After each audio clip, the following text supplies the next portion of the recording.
முடிஞ்சிருச்சுல்ல, அப்புறம் என்ன தயக்கம்? ஹலோ, சொல்லுவீங்க சொல்லுவீங்க. இப்ப பாருங்க, கல்யாணம் முடிஞ்சது அவங்களுக்கு, நமக்கு இன்னும் ஆகல. புரியுதா?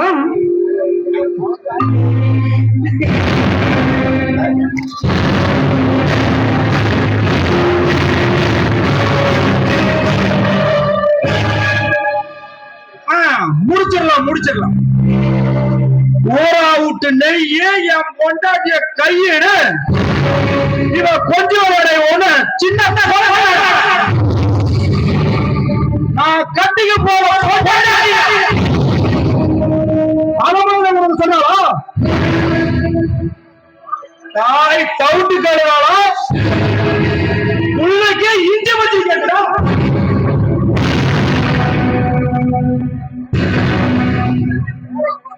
இப்பதான்டா புரியுது ஏன் இந்த அண்ணனுங்கெல்லாம் தங்கச்சி இருக்கிற விட ஓட்டு பொண்ணு இருக்கிறானுங்க.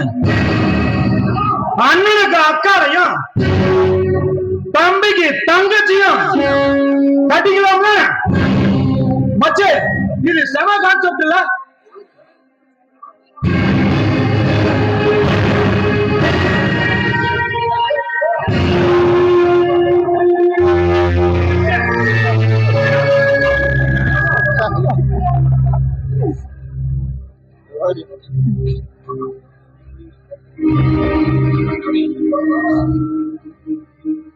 யோ மாமா, இவனுக்கு நீ சொல்லவே இல்ல, நான் தான் மீராவோட வருங்கால கணவன.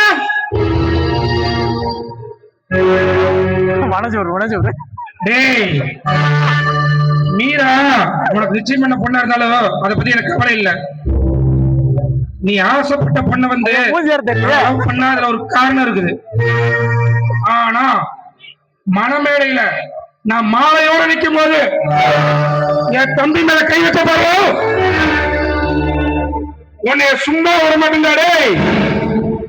இங்க பாரு, ஒழுங்கு மரியாதையா என் தம்பி காலில் வந்து மன்னிப்பு கேட்டு இல்ல இங்க நடக்க வேலை பார்க்கணும். எங்கிருந்து வந்து சாணாறு பழத்தை நின்றுகிட்டு இது காசியோட கோட்டடி. ஒழுங்கா ஊடு போய் சேர மாட்டீங்க. கல்யாணத்துக்கு வந்தமா வந்தியில உட்காந்தமா பாயாசத்தை நக்கணுமான்னு பொத்திக்கிட்டு போயிட்டு. இந்த விஷயம் ஊருக்கு தெரியறதுக்கு முன்னாடி புது பொண்டாடி கூட்டிட்டு இந்த ஊரோட்டே ஓடி இல்ல பார்க்க மாட்டேன்.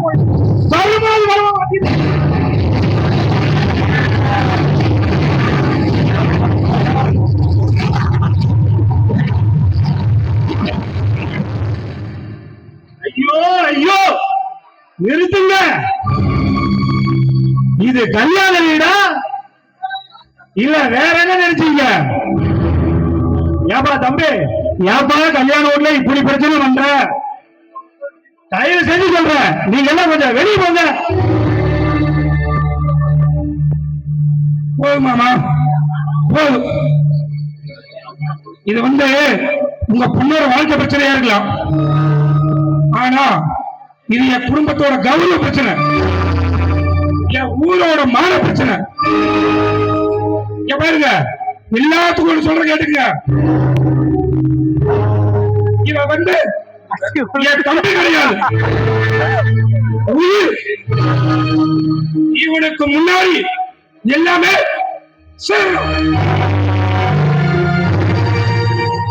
மாப்பிள மாப்பிள அங்க பொறுமையா நில்லுங்க, கேளுங்க வாங்க. மறுபடியும் சொல்ற கேட்டுங்க, என்னைக்கு நீங்களும் உங்க குடும்பமும் ஒட்டு மொத்தமா வந்து தம்பிகள் மன்னிப்பு கேட்கறீங்களோ அப்பப்பா மூத்த பொண்ணோட வாழ்க்கை. மாப்பிள ஒரு நிமிஷம் இருங்க மாப்பிள. மாப்பிள மாப்பிள மாப்பிள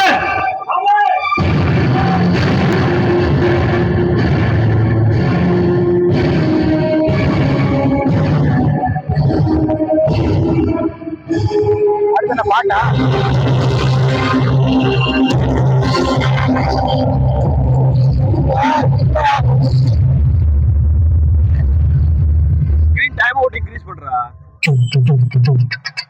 அது மட்டும் ஓடிட்டு வீடியோ ஓடிட்டு இருக்கா? இருக்கா